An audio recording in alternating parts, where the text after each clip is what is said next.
हाय पिला माने मु सुश्री शिक्षा शास्त्री चैनल को तुमको स्वागत आशा करे तुम माने भल थिबो। आमे पूर्व वीडियो रे प्लस 2 पिला मानकर अन्य सब्जेक्ट रे ऑलरेडी आलोचना करि सरिछ जो माने देखिना जे वीडियो देखि दबो।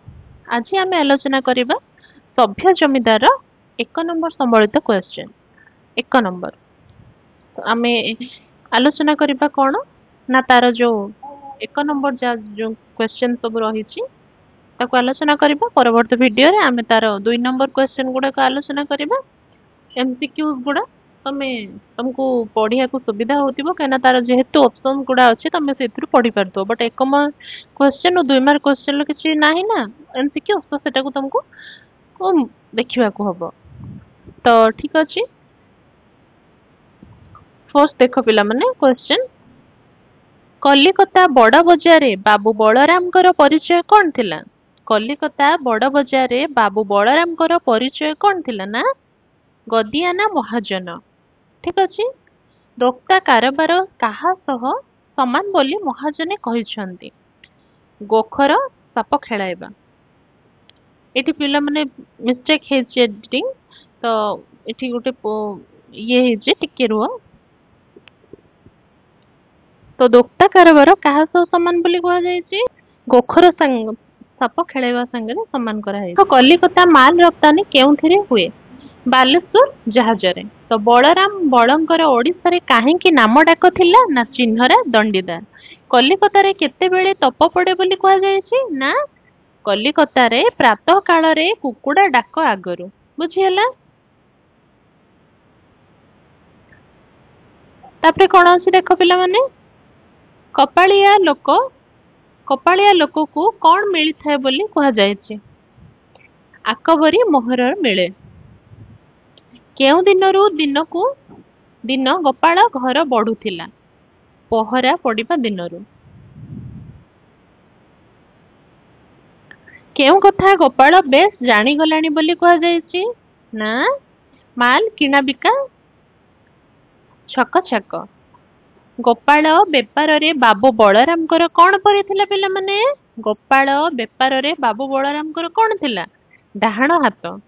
गोपाल थिला कौन ना गोटे अनाथ पिला, ताको बाबू बलराम आनिकी रखिले निज गादी रे।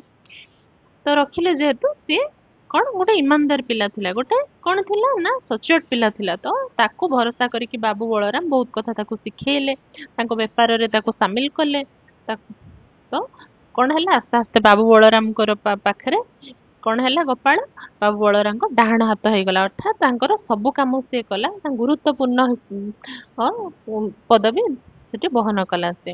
गद्दी रे गोपालर डाक नाम कौन थिला ना गद्दी रे गोपालर डाक नाम कौन हैला ना सान बाबू। प्रथमे से गोपाल हेकी आसीथिला, जेते बेले से कौन हैला ना बाबू बलराम सब कथा बुझिला, बेपार वाणिज्य कथा बुझिला। जेते बेले सब दुकान गद्दीर सब कथा बुझिला, से कौन हैला लोक माने ताको डाकिले कौन ना स्थान बाबू। बुझिलो पिला माने? तापर देखो, बेपार रे लाभ केउ जगह बोली महापात्रे महाजन को कहते ना बेपार रे बिका जगार नुहे किणा जगार, बेपार रे बिका जगार नुहे किणा जगार कौन ना लाभ। बिकिबा लाभ नुह किणीबा लाभ। अर्थात आम किणिला बेले से कौन करुले, से बेपारी थे बड़ बड़ सौदागर मान बेपार थिला। तो किणिला बेले से कौन पैसा पटपट करके किणुले जमी लाभ हम। से कहुई बेपार रे किणा नुह बिका नुह किणा जगार लाभ। तो गद्दीर केउ सब कथा महाजन हाथ रे थिला पिला माने ना गद्दीर मामलत तहबिल चाबी। गद्दीर मामलत तहबिल चाबी महापात्रंग हाथ रे थिला, महापात्रंग हाथ रे थिला। ठीक अछि, तापर देखो ना बळे तुनी होई गद्दी रे कौन करि थांती बोली कहा जायछि ना बळे तुनी होई गद्दी रे माळा गडाउ थांती। हला बळे तुनी होई गद्दी रे माळा गडाउ थांती। जेते बेले गोपाल सब किछि बुझिला, बेपार वाणिज्य कथा बुझिला, गद्दी कथा बुझिला, सेते बेले कौन हैला ना सब दायित्व गोपाल को देईकी बाबू बलराम कौन कले, सेते बेले कौन हेल कले ना माला बसिकी गड़ेले, से बसिकी राम नाम जपिले। ठीक अछि, महापात्रंक ठारू अवधाने केते टंका पुरस्कार पाइथिले पिला माने? महापात्रंक ठारू अवधाने केते टंका पुरस्कार पाइथिले? ମହାପାତ୍ରଙ୍କ ଠାରୁ ଅବଧାନେ 5ଟି ଟଙ୍କା ପୁରସ୍କାର ପାଇଥିଲେ। ମନେ ରଖିବ। ବଳରାମ ବାବୁ ମହାଜନ ଗଦି ସାଙ୍ଗରେ କାହାର କାରବାର ଥିଲା? ବଳରାମ ବାବୁ ମହାଜନ ଗଦି ସାଙ୍ଗରେ କାହାର କାରବାର ଥିଲା? ବଡ଼ ବଡ଼ ଇଂରାଜୀ ସୌଦାଗର ହାଉସ୍ ମାନଙ୍କରେ କାମ କାରବାର ଥିଲା। ଠିକ ଅଛି। ଗଦିର ସରକାର କେଉଁଠାରେ ରାଜୀବ ବାବୁଙ୍କ ନାମ ଲେଖାଇ ଦେଇଥିଲେ? ନା ଗଦିର ସରକାର କେଉଁଠାରେ ରାଜୀବ ବାବୁଙ୍କ ନାମ ଲେଖାଇ ଦେଇଥିଲେ? କୋଉଠାରେ? ନା କେଲକାଟା ଏଣ୍ଡ୍ରୁ ଏକାଡେମୀରେ। ବୁଝିଲ ପିଲାମାନେ? କେଉଁ କଥାଟା କଲିକତାର ନିୟମ ବୋଲି କୁହାଯାଇଛି? କେଉଁ କଥାଟା କଲିକତାର ନିୟମ ବୋଲି କୁହାଯାଇଛି? ସଭାର ସମସ୍ତ ବ୍ୟୟ ବହନ କରିବା ତ ସମ୍ପାଦକ ପକ୍ଷରେ ଉଚିତ। ସଭାରେ ଯେତେ ଖର୍ଚ୍ଚ ହବ, ସଭା ଗୋଟେ ମିଟିଂ ଡକାଯିବ, କିଛି ଗୋଟେ ସଭା କିଛି ଗୁରୁତ୍ୱପୂର୍ଣ୍ଣ ଆଲୋଚନା ହବ, ସେ ସଭାରେ ଯେ ସଭାପତି ଥିବ, ସଭାରେ ଯିଏ ସଭା ବହନ କରୁଥିବ ସମ୍ପାଦକ ପକ୍ଷ ଯିଏ, ସେମାନେ ଯେତିକି ଯାହା ଖର୍ଚ୍ଚ ହବ, ଖାଇବା ପିଇବା ଯାହା ଯାହା ଖର୍ଚ୍ଚ ହବ, ସେ ସବୁ ବ୍ୟୟ ଅର୍ଥାତ୍ ସେମାନେ ସବୁ ଖର୍ଚ୍ଚ ସେମାନେ ଦେବେ। ଏଟା ସଭାର ନିୟମ। ଠିକ ଅଛି। କଲିକତାର ନିୟମ। ଠିକ ହେଲା। ତାପରେ ଦେଖ, ପିତାଙ୍କ ମୃତ୍ୟୁରେ କେଉଁ କଥାଟା କୁସଂସ୍କାର ବୋଲି ରାଜୀବ ଲୋଚନ କହିଛନ୍ତି? ପିତାଙ୍କ ମୃତ୍ୟୁରେ କେଉଁ କଥାଟା କୁସଂସ୍କାର ବୋଲି ରାଜୀବ ଲୋଚନ କହିଛନ୍ତି? ପିଲାମାନେ, ଡକା ପକାଇ କାନ୍ଦିବା। ଯେତେବେଳେ ପିତା ମୃତ୍ୟୁବରଣ କଲେ ସେତେବେଳେ କଣ କହିଛନ୍ତି ରାଜୀବ ଲୋଚନ? ନା ଅତି କୁସଂସ୍କାର ସେଗୁଡା କଣ? ନା ଡକା ପକେଇ କାନ୍ଦିବା, ବ୍ରାହ୍ମଣ ଡାକିକି ତାଙ୍କର ଶୁଦ୍ଧିକ୍ରିୟା କରି, ଗୋଟେ କୁସଂସ୍କାର, ଗୋଟେ ମୂଲ୍ୟ କଣ, ଏମିତି ସେ ଭାବିକି କହିଛନ୍ତି କି ଏଗୁଡା ସବୁ କୁସଂସ୍କାର ହେଲା। ଗୋପାଳ ଚନ୍ଦ୍ର ମହାପାତ୍ର ତିଆରି କରିଥିବା ମନ୍ଦିରରେ କେଉଁ ମୂର୍ତ୍ତି ସ୍ଥାପିତ ହୋଇଥିଲା? ଗୋପାଳ ଚନ୍ଦ୍ର ମହାପାତ୍ର ତିଆରି କରିଥିବା ମନ୍ଦିରରେ କେଉଁ ମୂର୍ତ୍ତି ସ୍ଥାପିତ ହୋଇଥିଲା? ପିଲାମାନେ, ରାଧାକୃଷ୍ଣ ଯୁଗଳ ମୂର୍ତ୍ତି। କେଉଁ ସଂସ୍ଥାରୁ ଯେପରି ବ୍ୟବସ୍ଥା ଆସିବ ସେହିପରି ବିବାହ ହେବ ବୋଲି କୁହାଯାଇଛି? ନା କେଉଁ ସଂସ୍ଥାରୁ? ନା ବିବାହ ବ୍ୟୟ ସଂକ୍ଷେପଣୀ ସଂସ୍ଥାରୁ ଯେପରି ନିୟମ ଆସିବ ସେହିପରି ବିବାହ ହେବ। ପିଲାମାନେ, ଚ୍ୟାନେଲକୁ ଯେଉଁମାନେ ନୂଆ ଆସିଛ ନିଶ୍ଚୟ ରୂପେ ଚ୍ୟାନେଲକୁ ଲାଇକ୍, ସେୟାର, ସବସ୍କ୍ରାଇବ କରିବ। କାହିଁକି ନା ଆମେ ପ୍ରତ୍ୟେକ ଭିଡ଼ିଓର MCQ, 1 mark question, 2 mark question answer ଆମେ ଆଣିବୁ। ତ ସେଥିପାଇଁ ତମମାନଙ୍କୁ ଏତେ ହେଲ୍ପଫୁଲ୍ ହବ। ତ ସେଥିପାଇଁ ଚ୍ୟାନେଲରେ ନିହାତି ଯୋଡ଼ି ରହିବ। ତ ଆଗକୁ ଦେଖ କ୍ୱେଶ୍ଚେନ୍, କଲିକତା ଗୋଟିଏ ବିଚିତ୍ର ଜାଗା ବୋଲି କାହିଁକି କୁହାଯାଇଛି? ପିଲାମାନେ, କଲିକତା ଗୋଟିଏ ବିଚିତ୍ର ଜାଗା ବୋଲି କାହିଁକି କୁହାଯାଇଛି? ନା କଲିକତାରେ ଟଙ୍କା କାଢିଲେ ମା ବାପା ଛଡା ସବୁ ମିଳେ। କଲିକତା ଗୋଟେ ଏମିତି ଜାଗା ପିଲାମାନେ, ସେଠି ସବୁ ଜିନିଷ ମିଳେ, ହର ରକମର ଜିନିଷ ମିଳେ। ସେଥିପାଇଁ କୁହାଯାଇଛି କଲିକତାରେ ଟଙ୍କା କାଢିଲେ ସବୁ କିଛି ମିଳିବ, ମା ବାପା କେବଳ ମିଳିବେନି, ତ ମା ବାପା ବି ପଇସା ଦେଲେ ମିଳିବ। ସେଥିପାଇଁ କୁହାଯାଇଛି କଲିକତାରେ ଟଙ୍କା ଦେଲେ ବାପା ମା ଛଡା ସବୁ ମିଳନ୍ତି। ବୁଝିପାରିଲେ ପିଲାମାନେ? କଲିକତାର ମହାଜନ ସଭ୍ୟ ଜମିଦାରଙ୍କୁ 10,000 ଟଙ୍କା କରଜ ଦେଇଥିଲେ କିପରି? କଲିକତା ମହାଜନ ସଭ୍ୟ ଜମିଦାରଙ୍କୁ 10,000 ଟଙ୍କା କରଜ ଦେଇଥିଲେ କିପରି? ନା କଲିକତାର ମହାଜନ ସଭ୍ୟ ଜମିଦାରଙ୍କ ଠାରୁ ଜମିଦାରୀରେ ନେଇ 10,000 ଟଙ୍କା କରଜ ଦେଇଥିଲେ। ତାଙ୍କ ଜମିଟାକୁ ନେଇକି, ଜମିଟା ବନ୍ଧା ପକେଇକି ତାଙ୍କୁ 10,000 ଟଙ୍କା ଦେଇଥିଲେ।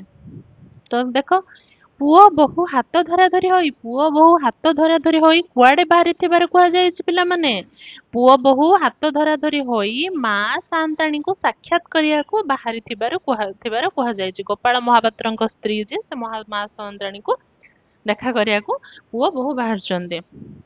ରାଜୀବ ଲୋଚନ ଆଉ ତାଙ୍କର ସ୍ତ୍ରୀ, ଯେ କିଏ ଥିଲେ ତାଙ୍କ ସ୍ତ୍ରୀ? ନା ନୟନତାରା, ଦୁଃଖ ବାସରା। ସେଇ ପୁଅ ବୋହୂ 2 ଜଣ ମା ସାଆନ୍ତାଣୀଙ୍କୁ ଦେଖା କରିବାକୁ ବାହାରିଛନ୍ତି।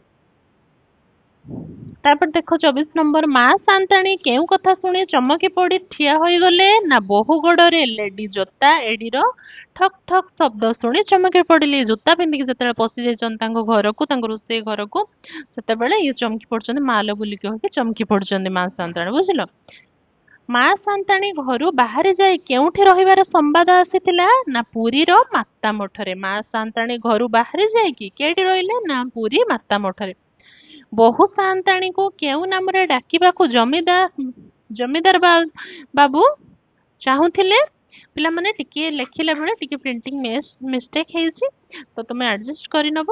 ସ୍ପେଲିଂ ଗୁଡାକୁ ଟିକେ ଏତେ ଲକ୍ଷ୍ୟ ଦବନି, କାହିଁକି ନା ସ୍ପେଲିଂ ବହୁତ ସାରା ଟାଇପିଂ କରିବାକୁ ହଉଛି ନା, ଅଲଗା ସବଜେକ୍ଟ ତମ ମାନଙ୍କର ସବଜେକ୍ଟ ଲେଖିବାକୁ ପଡୁଛି।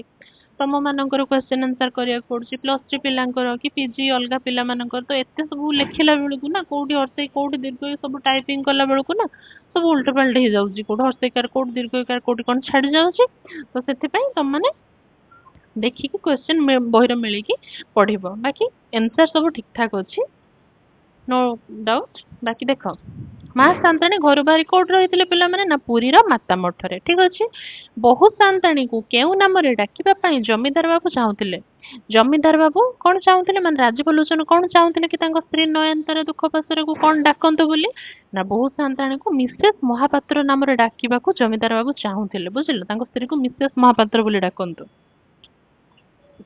ତାପରେ ଦେଖ ଗୋରୁ ଗୁହ କେଉଁଠି ଢଳା ଯାଇଛି ଶୁଣି ଜମିଦାର ବାବୁ ଖପା ହୋଇଥିଲେ ବବର୍ଚ୍ଚୀ ଖାନା ଅର୍ଥାତ ଗୁହାଳ ଘରେ ବୁଝିଲ